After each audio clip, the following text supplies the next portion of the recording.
लोकसभा चुनाव को लेकर हलचल तेज। बिहार में तय हुआ सीट शेयरिंग का फार्मूला।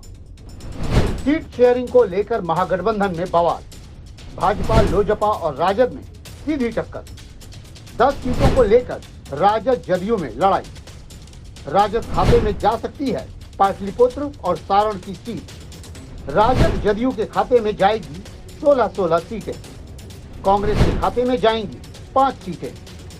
महागठबंधन में एंट्री मारेंगे मुकेश साहनी। गठबंधन के संपर्क में चाचा पारस भी। बिहार में सियासी माहौल और चुनावी रंग धीरे धीरे चढ़ने लगा है। अंदर खाने सीटों को लेकर चर्चा भी तेज हो गई है। मुख्यमंत्री नीतीश कुमार का दावा है कि इस महीने सीटों को लेकर फैसला आ जाएगा। सीटों के गणित का हिसाब किताब लगना शुरू भी हो गया है। ऐसी ही गणित भाजपा, लोजपा और राजद के बीच 10 सीटों को लेकर हो रही है। गठबंधन में राजद और जदयू के बीच सीट शेयरिंग पर खूब कयास लगाए जा रहे हैं। इनकी सीटों को लेकर तो ये भी कहा जा रहा है कि इसी महीने सीटों पर निर्णय भी आ जाएगा। इन सब के बावजूद कांग्रेस के सीट शेयरिंग पर अभी तक कोई चर्चा नहीं हो रही है, लेकिन उन 10 सीटों की खूब बात हो रही है। जहां पिछले लोकसभा चुनाव में राजद का सीधा मुकाबला भाजपा और लोजपा के साथ था। राजद के प्रत्याशी को जीत भले हासिल नहीं हुई हो, पर उन्हें वोट ठीक ठाक मिले। इस बार भी पाटलिपुत्र सीट राजद के कोटे में जा सकती है।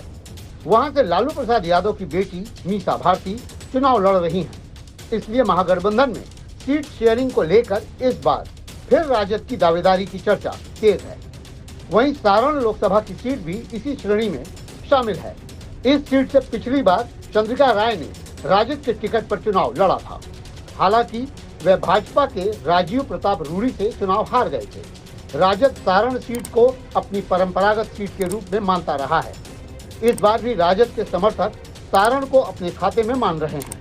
राजद के प्रत्याशी नए होंगे, ये भी तय माना जा रहा है। नवादा, हाजीपुर और वैशाली लोकसभा क्षेत्र में भी राजद के गणित पर बात हो रही है। हालांकि ये तीनों सीटें लोजपा की हैं।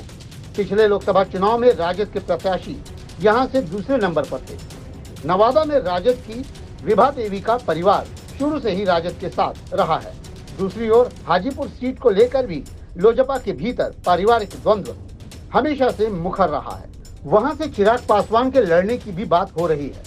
वर्तमान सांसद पशुपति पारस उस सीट को नहीं छोड़ने पर अड़िग हैं। पिछली बार राजद के शिवचंद्र राम ने राजद प्रत्याशी के रूप में वहां से चुनाव लड़ा था और दूसरे नंबर पर थे। इस बार भी राजद की वहां से दावेदारी है।